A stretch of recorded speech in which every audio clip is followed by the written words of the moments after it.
આપનું નામ? મોહમ્મદભાઈ. મોહમ્મદભાઈ, આપના વિસ્તારનું નામ? ખાટકીવાળા. શું સિનેમાની પાછળ શું બનાવ બનેલ છે? આ આખી રાત વરસાદ પડ્યો એના હિસાબે આ જિલ્લા પંચાયતની જે અરજી દિવાલ છે એ ધરાશયી થઈ.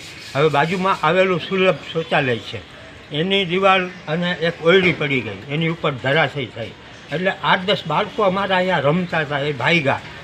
એટલે અમે તો કામમાં હતા એટલે બાળકો આમ ધડાકો બહુ મોટો અવાજ આવ્યો ને બાળકો બધા લયમાં લેવા દોડ્યા. આવી ગયા બાજુ ને મોટા મોટા બેલા છે, બેલાની દિવાલ છે જૂનવાણી, એ ધરાશયી થઈ આખી રાત વરસાદના હિસાબે.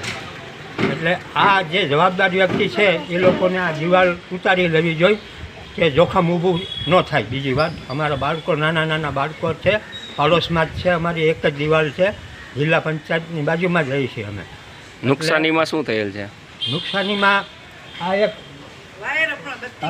વાયર તૂટી ગયા અને આ જે ઓયલી છે એનો છાપરું પડી ગયું. અંદર સામાન છે, અંદર અમારા સામાન બાજુમાં ને એ દેગુ ને થાળા ની અંદર નિયાદનો સામાન છે ને આખી રાત કન્સ્ટ્રક્શનનું કામ ચાલુ જ હોય છે એ લોકોનું.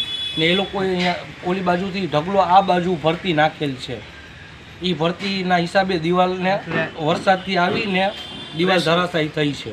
હજી બીજી દિવાલ પણ અટકી રહી છે, પણ હજી કોન્ટ્રાક્ટર હજી આવ્યા નથી. જાણ કરી બોલાવ્યા છે, તમે જાણ કરી કોન્ટ્રાક્ટરને? પણ હજી આવ્યા નથી. એનું કહેવાનું શું થયું? કે અમે 10 મિનિટમાં આવીને 20 મિનિટમાં એવું બોલે છે. તાત્કાલિક બનાવ બન્યો હજી હાજર થયા નથી. કોઈને માલહાની થઈ છે? નુકસાની જાનહાની નથી થઈ ને કોઈને? ના, જાનની કોઈ નુકસાની નથી થઈ. બાકી માલની નુકસાની થઈ ને, માલહાની થઈ છે ને? માલની ને સામાન છે અમારો એની નુકસાની થઈ છે. વાયર તૂટી ગયા. તમારી માંગ શું છે? એટલે અમારી માંગ છે કે આજે જોખમ ઉતારી દે તો સારું. આજે હજી દિવાલ બાકી છે, જોખમ ઊભું જ છે. જોખમ ઉતારે. અમારા નાના બાળકો અહીંયા રમતા હોય છે. અમારી એક જ માંગણી છે કે આ નવેસરથી દિવાલ કમ્પાઉન્ડ તમારું બનાવી લ્યો અને આ જૂનું જોખમ ઉતારી લ્યો. બસ અમારી એક જ માંગ છે.